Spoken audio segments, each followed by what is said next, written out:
That's my quick comment. नमस्कार, मैं हूं Rakhi Jain. Let's my quick comment में आपका स्वागत है। राजस्थान के बाड़मेर जिले के पचपदरा में बनने वाली रिफाइनरी को प्रदेश की सबसे बड़ी औद्योगिक परियोजनाओं में गिना जाता है। वर्षों से जिस परियोजना का इंतजार किया जा रहा था, उसका उद्घाटन अब प्रधानमंत्री नरेंद्र मोदी के हाथों होने जा रहा है। लेकिन उद्घाटन से पहले ही ये परियोजना फिर राजनीतिक बहस के केंद्र में आ गई है।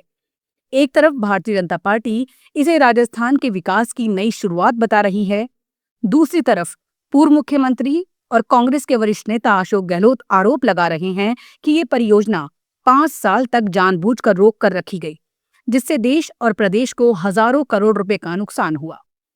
यानी सवाल सिर्फ एक रिफाइनरी का नहीं है, सवाल ये भी है कि विकास परियोजनाओं का श्रेय किसे मिले और क्या राजनीतिक प्रतिस्पर्धा की कीमत जनता और सरकारी खजाने को चुकानी पड़ती है। यही है आज के क्विक कमेंट का विषय। पचपदरा रिफाइनरी की कहानी नई नहीं है। इसकी शुरुआत उस समय हुई थी जब केंद्र में डॉक्टर मनमोहन सिंह की सरकार थी। तत्कालीन मुख्यमंत्री अशोक गहलोत का कहना है कि उन्होंने विशेष आग्रह कर राजस्थान के लिए इस परियोजना को मंजूरी दिलवाई थी और उनकी सरकार ने इसका काम भी शुरू करा दिया था। गहलोत का सबसे बड़ा आरोप यह है कि 2014 में केंद्र और बाद में राज्य में सरकार बदलने के बाद परियोजना की रफ्तार थम गई। उनका कहना है कि लगभग 5 वर्षों तक काम रुका रहा और इसी वजह से जिस परियोजना की अनुमानित लागत लगभग 37,000 करोड़ रुपए थी, वो बढ़कर 80,000 करोड़ रुपए से अधिक हो गई। अगर ये दावा सही है तो स्वाभाविक रूप से सवाल उठता है कि किस अतिरिक्त लागत की जिम्मेदारी किसकी है। क्या ये केवल वैश्विक महंगाई, निर्माण लागत और तकनीकी बदलाव का परिणाम है या फिर राजनीतिक देरी ने भी इसमें भूमिका निभाई। दूसरी ओर भाजपा का तर्क अलग है। उसका कहना है कि इतनी बड़ी और जटिल परियोजनाओं में तकनीकी बदलाव, पर्यावरणीय मंजूरियां, निवेश, वैश्विक परिस्थितियां और इंजीनियरिंग प्रक्रियाएं समय लेती हैं। पार्टी इसे अपनी सरकार की उपलब्धि मानते हुए कह रही है कि अब राजस्थान ऊर्जा और पेट्रोकेमिकल क्षेत्र में नई पहचान बनाने जा रहा है। दरअसल ये परियोजना केवल एक रिफाइनरी नहीं है, इसके साथ पेट्रोकेमिकल कॉम्प्लेक्स भी विकसित किया जा रहा है। इससे हजारों प्रत्यक्ष और अप्रत्यक्ष रोजगार पैदा होने, उद्योगों को बढ़ावा मिलने और पश्चिमी राजस्थान में आर्थिक गतिविधियां तेज होने की उम्मीद जताई जा रही है।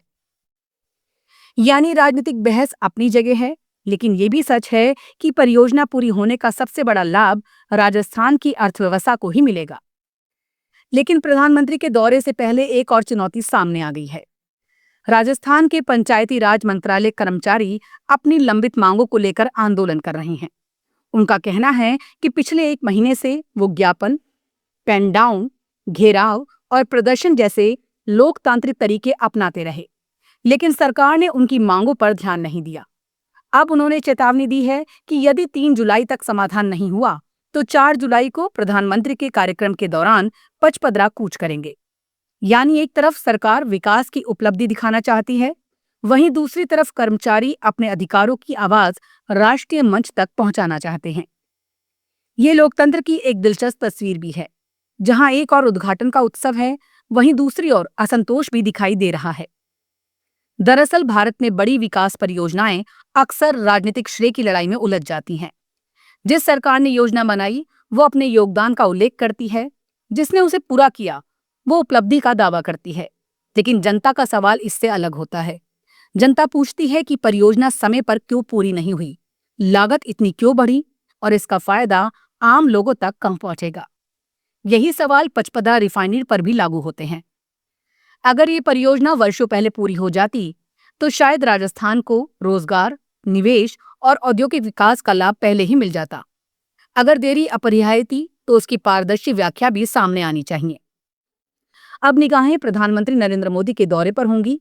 ये देखना होगा कि वो अपने संबोधन में इस परियोजना की राजनीतिक यात्रा का उल्लेख करते हैं या केवल इसके भविष्य और विकास की संभावनाओं पर बात करते हैं। पचपदरा रिफाइनरी राजस्थान के भविष्य से जुड़ी परियोजना है, इसलिए इसकी चर्चा सिर्फ राजनीति तक सीमित नहीं रहनी चाहिए।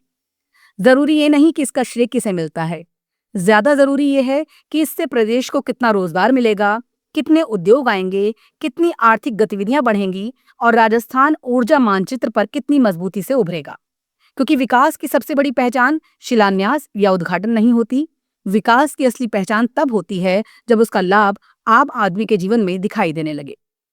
नमस्कार। आप सुन रहे थे let's mic more than radio. Follow कीजिए हमें हमारे सोशल मीडिया प्लेटफॉर्म्स पर।